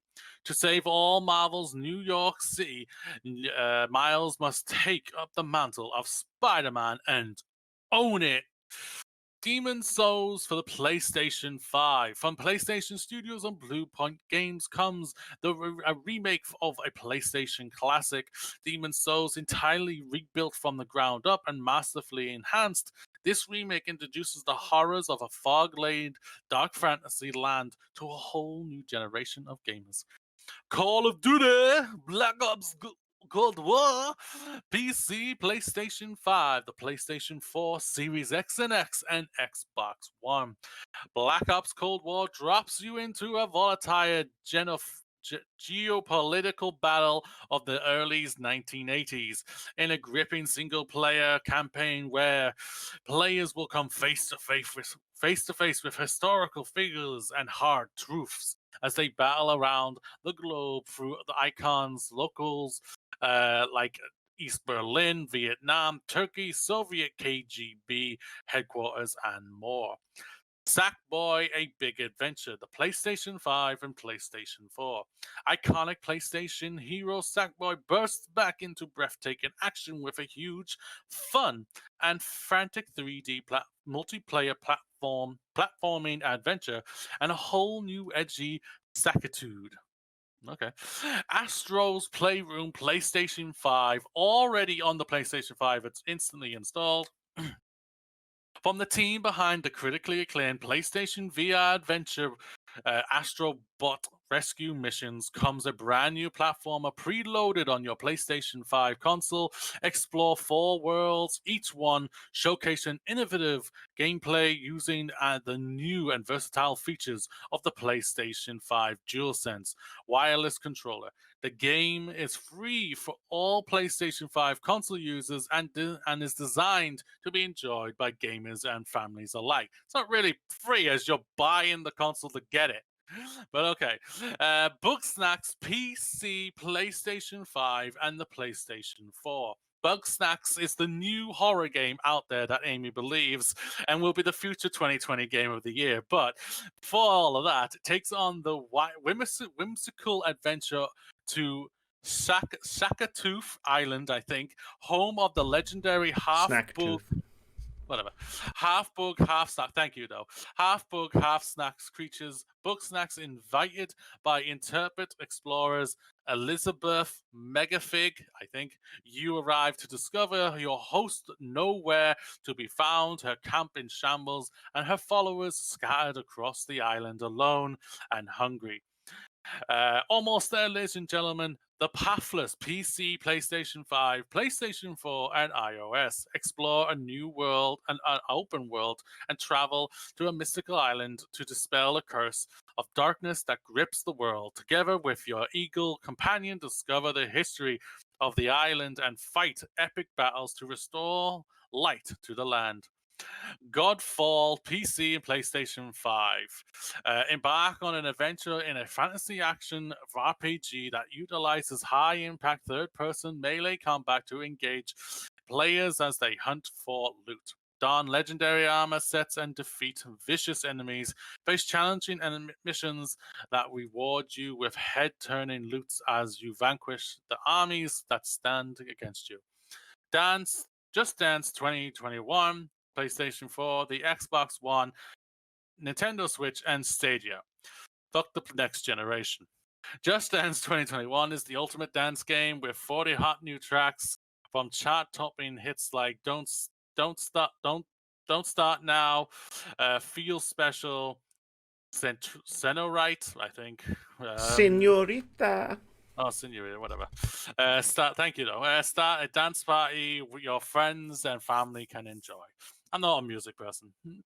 Um, Kingdom Hearts Melee of Memory, PlayStation 4, Xbox One, and Nintendo Switch. Again, fuck the next generation. Play as familiar faces from the Kingdom Hearts series, including Disney's guest characters who will appear to lend you a hand. Enjoy a massive variety of music from both the Kingdom Hearts series and Disney. With a collection of over 140 songs, dive into the rhythm and action adventure with memorable tunes in this can't miss musical journey. Ports launching with the PlayStation 5, Assassin's Creed Valhalla, Borderlands 3, Destiny 2, Destiny 2 Beyond Light, Devil May Cry 5 Special Edition, Dirt 5, NBA 2K21, Observer System Reduc, Planet Coaster Console Edition, and Watch Dogs Legion. Yeah, I put those ports launching with the consoles thing in there because otherwise you'd be on for another like 20 minutes. Like I was already. Yeah, no, it was good. Yeah, like I feel like you did need to read the store description for Borderlands 3 again, because that game came out a set number of months and/or years ago. A lot of games coming out next week, Moody. Yes, there is a lot of games indeed. God, I'd hate to run a podcast about playing video games next week. That would be awful. Let's play OpenCritic head to head.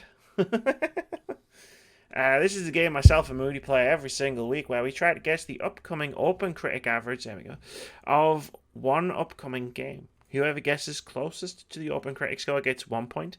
If you manage to guess the score completely correctly, you get 2 points. The game that we tried to guess... Sorry, I'm just updating it because I noticed it changed. The game we tried to guess the OpenCritic average of last week was Dirt 5. I guessed it would get an OpenCritic average of 84. Mooney guessed it would get an OpenCritic average of 85. And at the time of recording, Dirt 5 has an OpenCritic average of 81. Had I known that the Yakuza 7 review embargo was going to be up this week, you're damn sure I would have picked that game instead, but here we are. That leaves the current scores at Amy, 21, Moody, 18. You know what? I'm not going to read the full list of games like I normally do. I'm going to save that for, like, special occasions now. At the end of the year in December. Yeah, probably, yeah. Because there's, 21, 30, 39, plus 3 draws. 42 games we've guessed so far. Only a handful left, though. This week, as you can probably tell by Moody's Games Out Next Week segment, didn't have a lot of games to choose from. We're going to guess the OpenCritic average of Spider-Man Miles Morales. Spider-Man, where's the Spider-Man? Launching on the PS5.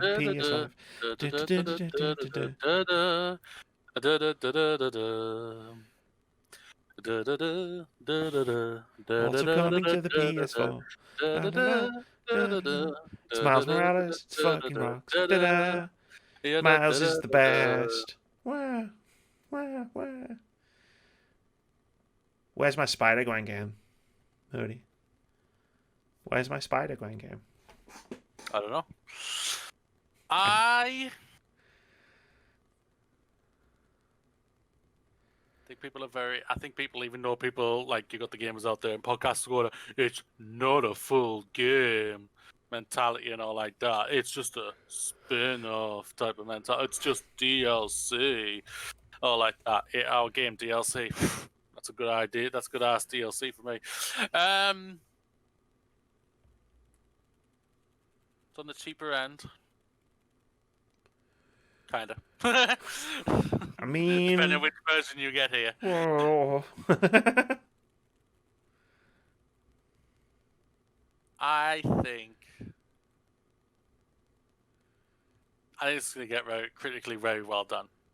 Spider-Man. And I think it's going to be in the 80s. Interesting.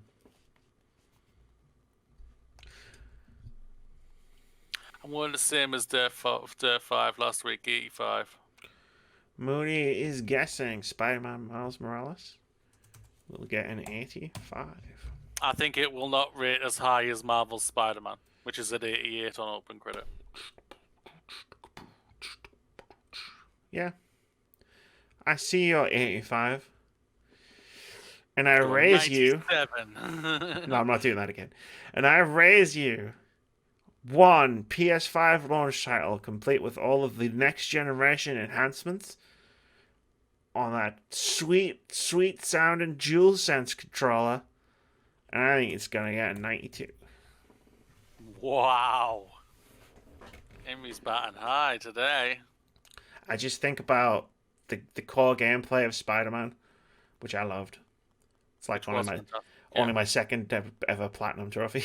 Like, as I am doing using the fast travel for Watch Dogs, and I'm like, oh, Spider-Man, no, I would never do that. I never fast. I did it once. No, I did it 5 times. There was a trophy for it, and I did it the number of times I needed to get the trophy.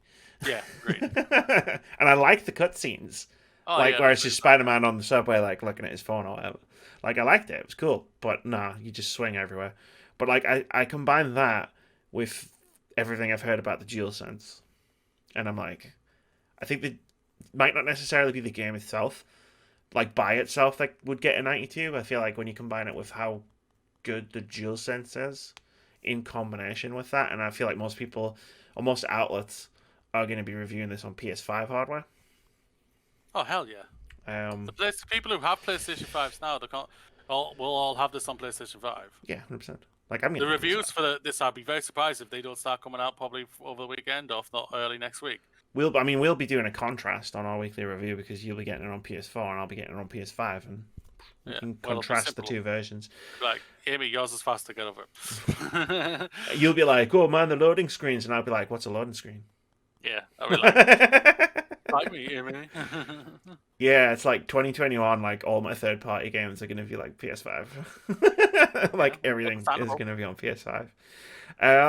But yeah, 92, like, I feel like the technology behind the DualSense and how it interacts with the gameplay is what's going to push it up.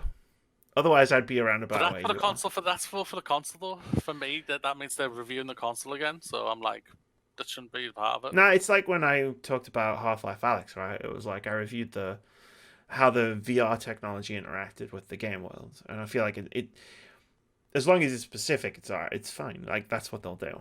Like, hopefully. And it might be that we're rooting that this game is going to be great. It's going to be great either way. Whatever number it gets here, if it's 85, that's fantastic. If it's in the 90s, that is stupendous. I bottled it though, because I went on OpenCritic and I was like, okay, Hades is on a 93. Last of Us Part 2 is on a 93. I'm like, it's not going to get that high. Like, I bottled saying it's going to be just as critically well received as Hades and The Last of Us Part 2. I mean, my game of the year is neither of those games. So, that's it. We're done. Sorry, I was about to, like, leap headfirst into the next section of the podcast, and I was like, wait, there are no more sections of the podcast. We're done. That's the post show. We're in the post show. The post show. The post show. Post show. I can't even remember why we started this. Like, why did we start just chatting at the end of podcasts? Because we chat a lot at the beginning as well, so we're just like, yeah, let's just keep it going. Yeah. Like, I don't really have anything specific to talk about. Like, you know, I have games I want to talk about, but I have a podcast for that. Like, cause I've been playing a lot of games today, and last night. That I was bringing up on the old weekly review. You should check that out every Monday. YouTube.com/WordsAboutGamesUK, or podcast service of your choice. We sit down and we just review games together. It's great. I love it. Yeah, I really enjoy our review show. I think it's a lot of fun. Just chilling, relaxing, just talking about games and everything like that, which is fun. It's so much better than trying to crank out a like 6-7 minute review. Do you remember how I had to buy Amnesia Rebirth? for the Yes. podcast to play it and do it, because I was always going to play it because I love Amnesia and it's a great game. They sent me a code like 2 days ago for it, and I was like, yeah, cool. I've already played it. I'm good. I've played it. I've finished it. I've reviewed it. Like, you can keep it. It's fine. Oh, I'll take it. I already declined it. Because I would have thought of you, but I thought you bought it.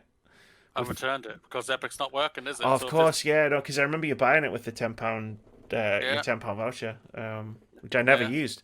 I never used my £10 voucher because I was gonna buy Bug Snacks with it, and then they were like, Bug Snacks is gonna be a PS Plus game on PS5, and I was like, well, I'm gonna have a PS5, so I'll just get it on that. And then I was like, what do I want to buy? Like, and then I was looking through games, and I was like, well, Red Lantern's cool, and I might play that and then review that, or Ghost Runner, might play and review that. And then I realized I was looking at the Epic Game Store, and I was like, I'm just spending money because I have this voucher. And then I just didn't spend anything. Yeah, what would it have been on Steam? Yes. Oh, Epic. Well, just Amnesia would have been on. Could have played it on Steam. Is it on Steam? I think it's on Steam. I bought it on GOG, so. Yes, it is on Steam. Yeah, but I bought a bunch of PS4 games because the review show this week, like there were new games that came out this week, but I don't think there was anything you were going to play, and I don't think there was anything I was going to play. Mm-hmm. So our review show this week is basically going to be Phasmophobia, which is an early access. Little hope if we can figure out a time to play it. And then what I've done is the PS4, like it was such a great time, man.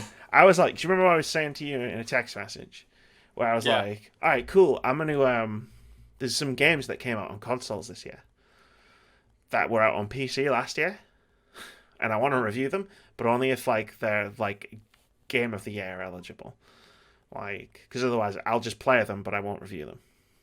And it was like, we came down with the verdict of that. That's fine, basically, as long as I haven't played them before. So cool.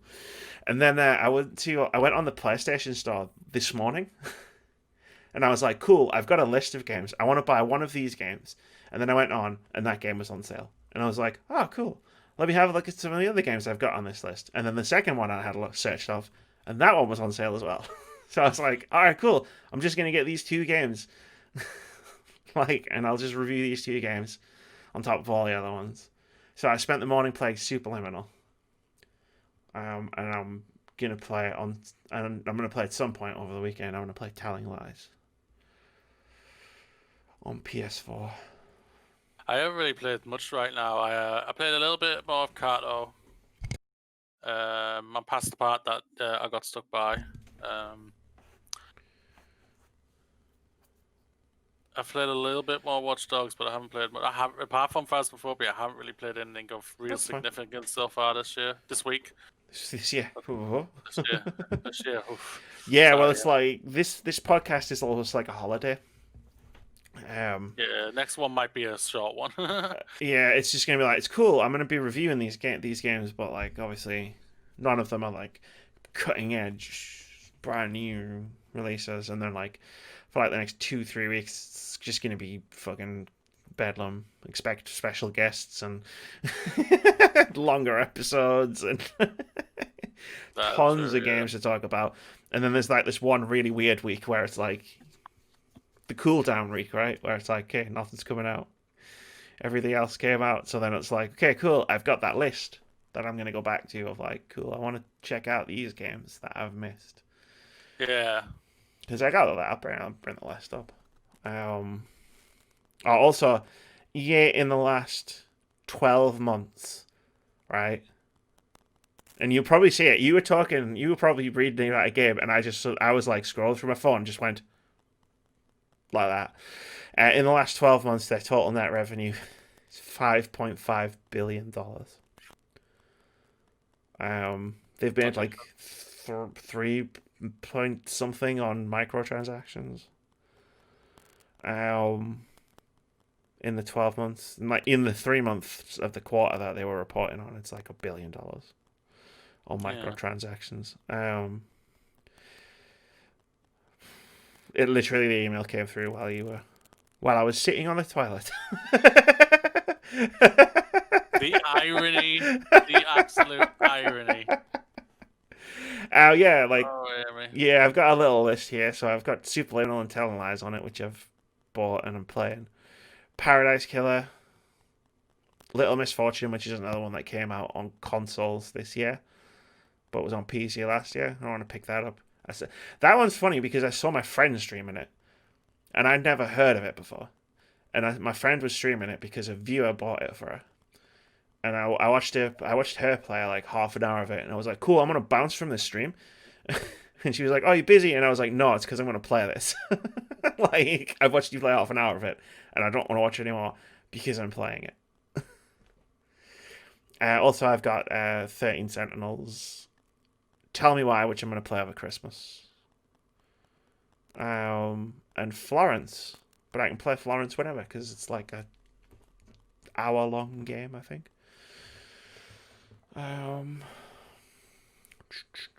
Which is another one that came out on consoles this year, on PC last year. I really like this rule of me being able to pick up on console games from 2020. Because I missed so many games that come out on PC because they came out at the same time as someone else. And then it's like, well, missed that. Yeah. And then you see it come out on like PS4 and it's like, what are the rules? But now I've got someone alongside me who's like, no, it's fine. And I'm like, excellent, because I really like these games. I will always support anyone who likes games, so yeah. That's the main thing for me in it, so. Yeah. Yeah. But yeah, like, we've got a rough plan of the rest of 2020, which is cool. And we've got a rough plan of the beginning of 2021, like. Disappointed not to be furloughed for 4 weeks. Because, like, looking at this release schedule, it's like, if there was any time furlough would have been really helpful for me, it would have been the next 4 weeks. You couldn't get the option, could you not? Nah. I am, unfortunately, my day job is continuing. However ill-advised or not that is. As long as you're safe, just you be safe. I mean, I'll do the best that I can, you know? It's like... Just say, yo, stay. Get out! Don't you dare come near me. Yeah, but I don't like talking about... That's too close. I will punch you. Oh, that would be amazing. I don't know if I get furloughed so much as fired, though. Something F would happen. Something beginning with F would happen. Yeah. And the net result would be I'd be fucked. But yeah, no, like, if you haven't watched our review show podcast, you should. They usually are on about an hour long. I think last week's was longer because there was a few bigger games that came out. And this week we're going to knock it down by 30 minutes. This week is probably, yeah, it's going to be shorter. And then the week after that, it's going to be 2 hours, And then the week after that, yeah. The week after that, and the week after that, and probably the week after that. Yeah. But it's all good. Like, you should check it out. It's fun. Like, we don't, it's like not surface level, right? It's like we do dive into like specifics and of things that we've like. It's a review, basically. It's just a review discussion. And honestly, I prefer doing it to write in a video and edit in a video. And now that I've got the thing sorted where I can just make the video play automatically in OBS with all of the rest of it and not have to... Like, the week before... The weekly review, it took me like 2 hours to edit it. And then last week, it took me like 2 minutes. Chopped the beginning off, I chopped the end off. I just made sure all of it worked, and it did. And I was like, cool. It's good. Bam, we're off. Is that cha-cha-ching-ching? Yeah. I have fun reviewing games, but like, it's an even more fun experience reviewing them with other people. Oh, definitely, yeah. Rather than if it was just us. In my just own. By yourself. Yeah, rather than on my own, like sitting there, like writing away, like my 1,300 words video script, and then reading it out loud to myself. Greetings. Yeah, I'm happy I made the change, and I'm happy we get That someone joined you. Yeah, like we had Keith on a couple of weeks ago as well, like testing out the multi-person thing, and it worked well enough. And then like we've got people provisionally booked in to talk about games on future episodes. So. Excuse me, sorry. No, it's good. We're probably about done anyway. We've Yeah. hit that time, and I'm just waffling on about reviews and how happy I am and how much more free time I have, which I spend playing games for the podcast. That is true. True. We went on a bit of a losing streak in NHL 21. Oh no. I sent a picture. You were playing for the team I sent a picture. I sent a photo to Phil. I just remembered I sent a photo to Phil after one game because like we were chatting about it on the day, and then I got home and I was like, I'm gonna unwind and play on NHL 21. And the first game I booted up, we lost 10-1. That sounds like the Mighty Ducks. We scored first. Game like 10-1, and then we scored first, and then it was just like, oh my god, it was a disaster. But I haven't played it because I've sent it back to Boomerang because I've just bought a copy. Because I need the space in my Boomerang queue for all the games coming out next week. So I haven't been able to play it for like the last day or two. Yeah. So I'm like that. It's coming tomorrow. I need to play my NHL game. Yeah, we need to sort out. We'll both do it offline. Yeah, we'll do it because we need to get it done either tomorrow or Saturday. Yeah, I've got thoughts on that, but yeah, I want to play a Little Hope. Like, I want to if we can next week. Well, I need to return it in time so I can probably get Valhalla next. Same. If we need to we need to do a post-show discussion next week about how many more multiplayer games I've played this year compared to my entire life. I feel like. Yeah. But we'll talk about that in another episode. That's been episode 231 of the Words About Games podcast. Thank you very much for watching. Stay safe. Wear a mask. Fuck Donald Trump. You got this, America. You got this. You're so close. You can blue. do it. Everybody already did. Everybody already did the voting part. Yeah. But good job if you did elect a blue person. Bye.